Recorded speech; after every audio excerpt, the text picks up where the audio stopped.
everybody, and welcome to Chip in a Chair, your one-stop spot for everything poker. Today I want to talk to you a little bit about multi-table tournaments, okay?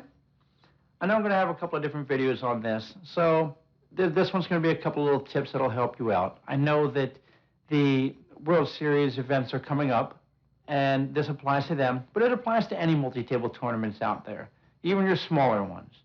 So bear this in mind and enjoy it. The first thing I want to give you is an important tip that I talk about at length in the Power Poker course that'll be coming out later this year. And that, simply put, is play within your means. What do I mean by that? Well, quite frankly, let's just say, for example, your rent is due on Friday. It's $800. Well, you only have $600 to your name. Well, there's a poker tournament on Thursday, and guess what? It's a $200 buy-in. You can win $1,200. Yeah? Sounds good, doesn't it? Problem is, if you bought into that tournament and spent that $200, you're now $400 behind in rent instead of $200.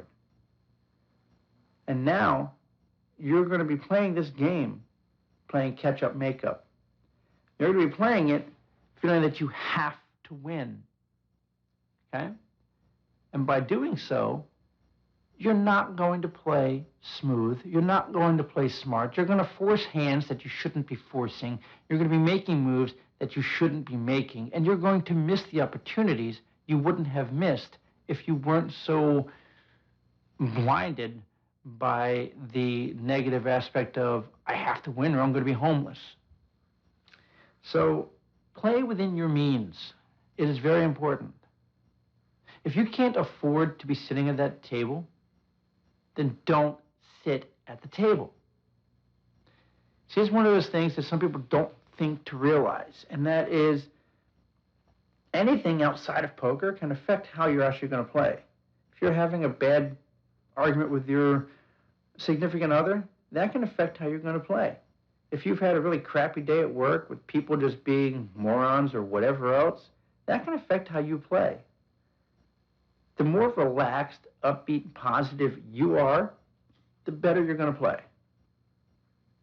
And any good poker player will let you know that. If you're more relaxed, you're going to see more of what's going on.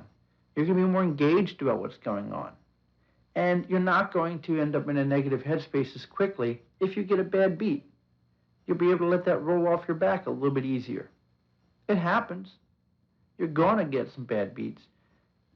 Nobody can avoid those. But if you're in a better headspace before they happen, you'll be in a better headspace after they happen. So don't play outside of your means. Like I said, if you can't afford to be there, don't be there. The next tip I want to give you is to pay attention to the structure of the game. Okay? Take a look at the, your starting stack versus the starting blinds. Take a look at how quickly those blinds are going to increase. When do the antes come into play? The reason why is if you can deduce how that's going to affect everything, it's going to affect how it's going to be played. See, if you have, let's say the blinds are going up every hour. Well, if the blinds are going up every hour, then I know that I can be more lackadaisical. I can actually splash around a bit more early on in the game. I can play a little bit more loose. I can play more speculative hands because I've got the time. Whereas if those blinds are going up every 15 minutes, I don't have as much time. Now I have to make some moves quicker. I don't get to just sit around and wait for all those nice, pretty little opportune moments. I got to make some moves. And I've got to play a little bit tighter. I can't just splash around with every little Jack-6 offsuit that I have. Not that I would, but you know what I mean. So, bearing these in mind, you know that, okay, that's how the average person is going to play. So now when you sit down at this table and you know that, okay, well, shorter blind levels mean people are going to play a little bit more conservative. They're going to be a little bit tighter. They're not going to splash around as much. Well, now you can exploit that. You can actually open up your game a little bit more because you know that they're not going to. And you can steal pots that you wouldn't have normally stolen because you know that your opponents are playing tighter because they know they have to. So you can pick up tells on how they're going to play before you even sit down. So it's important to know how the structure is going to work. Also look to see if it's a rebuy tournament, you're probably going to run into some players that will go all in on the first hand. And it doesn't matter what they have. They're playing the odds. See, they figure, well, one of two things happen. I'm going to go all in with this King 4 suited, and either I'm going to win, I'm going to double up, and I'm going to be here while everybody else is here, or I'm going to lose that hand, and I'm going to buy in, and now I'm going to be here where everybody else is here, except for the person that I doubled up, and so I'm still even money with the majority of people at the game. Boom! It's a win-win for me. And you know what? If I get moved to a different table and I know that I can buy back in again, I'll do the same thing. And that's how they play. So bear that in mind. Yes, they could have pocket aces, king, queen. They could have something really good. More times than not, they'll probably have a much more speculative hand, possibly even something completely garbage because they're just playing the odds. They're not even playing, well, I've got great cards. They're just playing the odds. So bear that in mind when it comes to multi-table or rebuy tournaments, that you might run into that.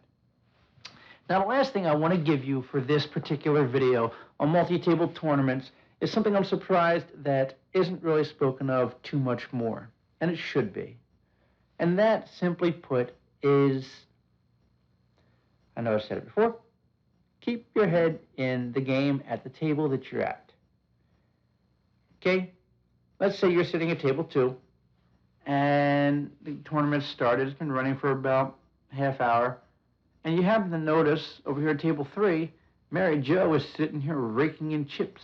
Raking them in. Stack one, stack one, stack. She's just winning. Over here at table 5, you got some idiot players who are just throwing their money away. Dump, dump, dump. Well, doesn't matter what the heck they're doing over there. You have no control over either of those tables. You can't do anything about it. So why are you concerned about it? Keep your head at the table that you're sitting at, because it's the only table you have any form of control over. Okay? Truth is, let's just say there's 100 people in this tournament. Mary Jo's one of them. Doofus is over there. You know, whatever. So 100 people in this tournament, you're probably only going to play against 25 to 30 of them at max, which means 70% of these people you're never even going to see. You're never going to sit down at that table with them. You might never even play against Mary Jo. She might get knocked out from a bad beat, or maybe she was just getting lucky and her luck ran out. You know, those people that are dumping chips, well, they're going to probably be out of the tournament well before they ever get to your table and dump any chips to you. So, doesn't matter. Keep your head in the game at the table that you're sitting at. Okay? Remember, any multi-table tournament is one table at a time. It doesn't matter if there's 2 tables, 20 tables, 100 tables. You can only affect one table at a time, so play that one table at a time. Stay in your lane. Let everybody else worry about what's going on, and then pick them off. Now, by all means, yes, keep track of the board, keep track of where your chip stacks are in relation to the potential chip leader and stuff like that, because they usually update the tournament screens on that and give you an average, give you the high and low, roughly, and they try to update them as best as possible. So, yeah, definitely keep track of where you are in reference to the tournament between all the tables as well as at your own table. Yeah, that is important to know. But as far as the hand-to-hand plays at each of these different tables, don't worry about them. If you're worried about them, you're going to miss the things that are happening at your table. And you don't want to do that, because your table is the most important table of the whole tournament, because that's the one that you're sitting at. And guess what? You can actually affect things there. So play all of your multi-table tournaments one table at a time. And remember, if you believe that you belong there, then you belong there. And remember, nobody wins all the time. Nobody. Yes, I talk about this as well in the Power Poker course, but nobody wins all the time. You'll sit here and look and say, well, Phil Hellmuth has won like $80 million. True. But what you don't see is how much he invested to win that $80 million over his lifetime. There's been times he's been in the red. It happens. Remember, if you're going to win a multi-table tournament, there's still a degree of luck, and you have to account for that. Okay? You can be playing the best poker in the world. You could go all in with your pocket aces against somebody with a king-deuce offsuit. Well, guess what? You have them dominated. And then miracle flop comes up, king, king, deuce. Well, now your aces are crap, because you can only catch one of two aces to now win. Whereas before, you were a huge favorite, now you're a huge underdog. But you didn't play it wrong. You did what you were supposed to do. You just got unlucky. And by keeping your head in the game, you can understand that 9 times out of 10 in a spot like that, you're going to come out ahead. And by realizing that nobody wins all the time, you can also understand that it wasn't your bad playing, so you don't need to doubt yourself. Okay? Because if you believe in yourself, then you can do anything.